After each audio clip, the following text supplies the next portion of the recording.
My grandmother owned a wool coat for 41 years. The same coat. She wore it to church, to funerals, to the market on Saturday mornings, and when she passed, it still hung in her closet, looking like she'd bought it a decade before, not four. People used to ask her where she shopped. She'd just smile because the secret was never where she bought clothes. It was what she did to them the moment they came through the door. Today I'm going to walk you through the trick that made her clothes last 40 years, and the reason the stores quietly hope you never learn it. Here's the part nobody wants to say out loud. Clothing companies do not make money when your clothes last. They make money when they wear out, shrink, pill, fade, and fall apart right on schedule so you come back and buy them again. Fast fashion is built to survive about 10 washes before it starts looking tired.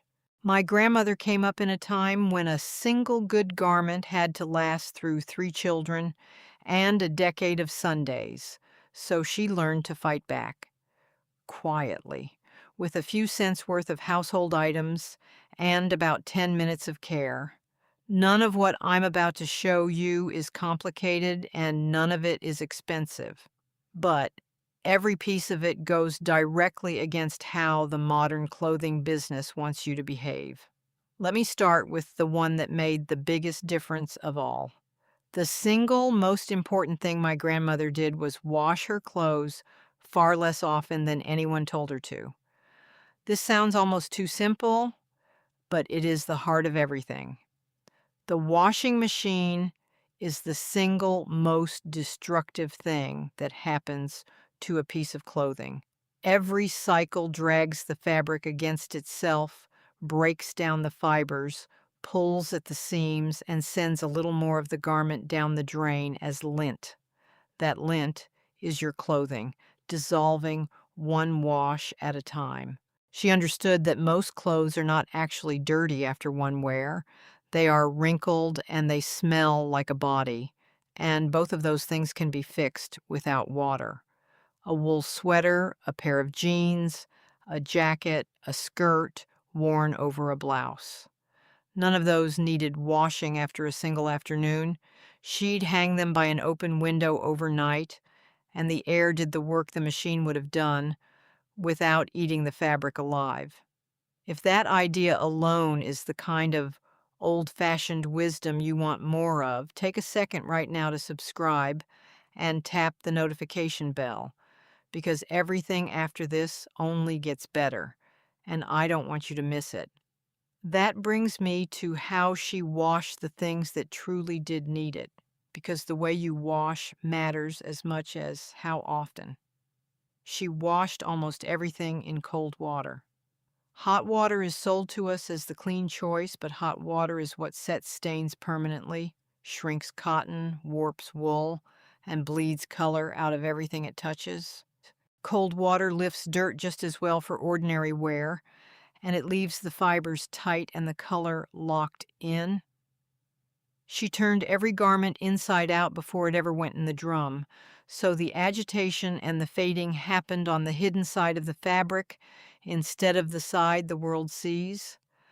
A pair of dark jeans washed inside out in cold water holds its color for years past what it normally would, because the dyed surface never scrapes against anything. And she never ever overloaded the machine, but she never ran it half empty either. A packed drum lets clothes grind against each other. A near empty drum lets them whip and twist. She filled it about 3/4 full, gave everything room to move gently through the water, and that small discipline saved more sweaters than any fabric softener ever could. Speaking of which, she never bought fabric softener in her life.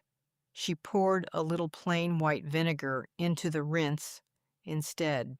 Softener coats fabric in a waxy film that builds up over time, traps odor, and slowly stiffens a towel until it feels like cardboard. Vinegar strips the leftover soap out of the fibers, leaves them soft and breathing, and rinses away clean with no smell at all. A gallon jug costs a couple of dollars and lasts most of a year. Now, here's a trick most people have never even heard of, and it's the one that genuinely stops clothes from wearing out at the seams. She dried almost nothing in the dryer. The dryer is where clothes go to die. All that lint you clean out of the trap is your shirts and towels being ground into dust by heat and tumbling. The high heat breaks down elastic, cracks the print on a t-shirt, and shrinks a garment a little more every single time. She dried her clothes flat or on a line, and the ones that had to move faster went on a wooden drying rack near the heat of the house. Air drying costs nothing, it doesn't shrink a thing, and a shirt dried this way keeps its shape and its size for its entire life instead of slowly creeping smaller until one day it doesn't fit, and you blame yourself instead of the machine. We're a good way in now, and if any of this is already changing how you think about that machine in your laundry room, do me a small favor and leave a like on this video. It's free, it takes a second, and it tells me you want me to keep sharing the things my grandmother knew.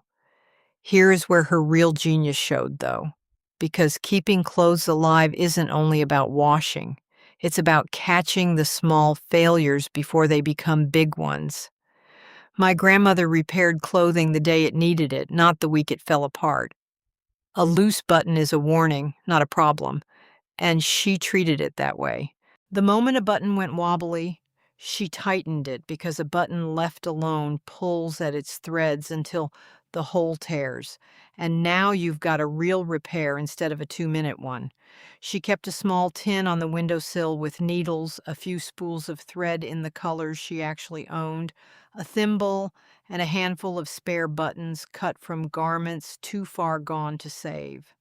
Nothing in that tin cost more than pocket change, and it saved hundreds of dollars of clothing over the years. When a seam started to open, she caught it at the first inch and closed it before the whole side gave way. When a hem came loose, she pinned it up that same evening. She used to say a stitch costs a minute, and a new shirt costs an afternoon's wages. And she was right. The clothing industry counts on the fact that most of us won't pick up a needle. A small tear feels like the end of a garment, so we throw it out and buy another. But almost every small tear is a 10-minute fix that adds years to something you already own and already love. She was just as careful about how clothes were stored because a garment can be destroyed, hanging still in a closet just as easily as in a machine. Wire hangers were banned in her house entirely. A thin wire hanger puts all the weight of a coat or a jacket onto 2 tiny points at the shoulders, and over months it stretches those shoulders into little peaks that never go back. She used wide wooden hangers for anything with structure, and she folded her knits instead of hanging them because a heavy sweater on a hanger slowly stretches under its own weight until the shoulders droop and the whole thing loses its shape. Folded flat in a drawer, that same sweater keeps its form for decades. We've reached the middle of everything I want to show you, and this next part is the piece the stores would most like to keep quiet, so stay right here with me. She protected her clothes from the 2 silent destroyers most people never think about. The first is moths. A single cedar block or a small cloth sachet of dried lavender tucked into a drawer keeps moths away from wool and cashmere for pennies, and those moths will otherwise chew invisible holes into your finest, most expensive fabrics while they sit in storage all summer. She refreshed the cedar with a light sanding once a year, and it lasted forever. The second silent destroyer is the sun. She never dried colored clothes in direct sunlight because ultraviolet light bleaches dye out of fabric the same way it fades a curtain over the years. Whites she'd put in the sun on purpose to brighten them naturally, but anything with color dried in the shade, where the fibers stayed strong and the color stayed deep. and she treated stains as emergencies, not inconveniences, because this is where most good clothes are truly lost. The moment something spilled, she acted because a fresh stain lifts out with almost nothing, while a set stain becomes permanent forever.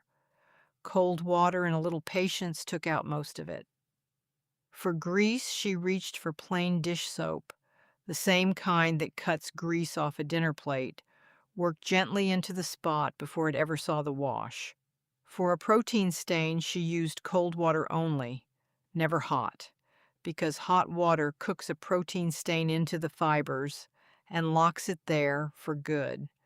She kept it simple and she kept it fast. And because of that, her clothes almost never carried the little marks that send most garments to the rag pile before their time. There's one more habit that ties all of this together, and it's less about a product and more about a way of seeing. She bought fewer clothes, and she bought better ones. This is the part the industry hates most of all because it strikes at the root of everything they sell. She'd rather own 3 well-made garments than 15 cheap ones because a well-made piece is built from natural fibers with real seams and enough fabric in the hem to let out or take in as a body changes over the years.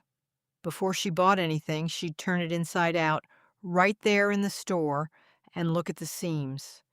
She checked whether they were finished cleanly or fraying already. She tugged gently at a seam to see if it held. She rubbed the fabric between her fingers to feel whether it was solid or thin enough to see light through. A garment that passes those 3 tests will outlast 10 that don't, and it will cost less over a lifetime, even if it costs more on the day you buy it.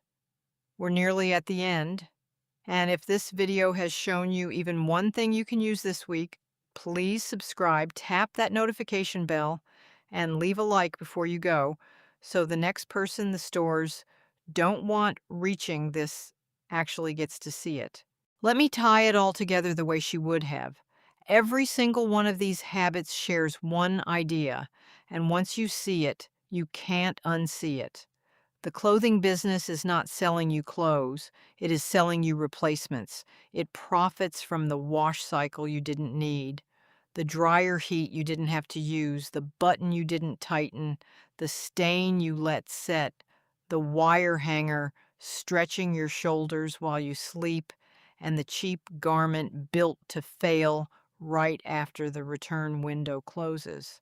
Every habit my grandmother had was a quiet refusal to play that game. Wash less, wash cold and inside out, skip the dryer, repair small, and repair fast. Store it right, kill the moths and dodge the sun, treat stains like emergencies, and buy less but buy well. None of it is illegal. None of it is even hard. It's just the ordinary wisdom of a generation that couldn't afford to replace what broke, so they learned to keep what they had. That wool coat lasted 41 years, not because it was magic, but because someone decided it would and then treated it that way every single day. Her clothes outlived her, and honestly, they could have outlived any of us. That's the whole secret. Not a product, not a machine, not a store. Just a pair of hands that refuse to let good things go to waste, passed down to anyone willing to slow down for 10 minutes a week and do it the old way. If you want more of these forgotten habits, the ones the stores would rather you never heard, subscribe and turn on the notification bell so you never miss one, and leave a like on your way out. I'll see you in the next one.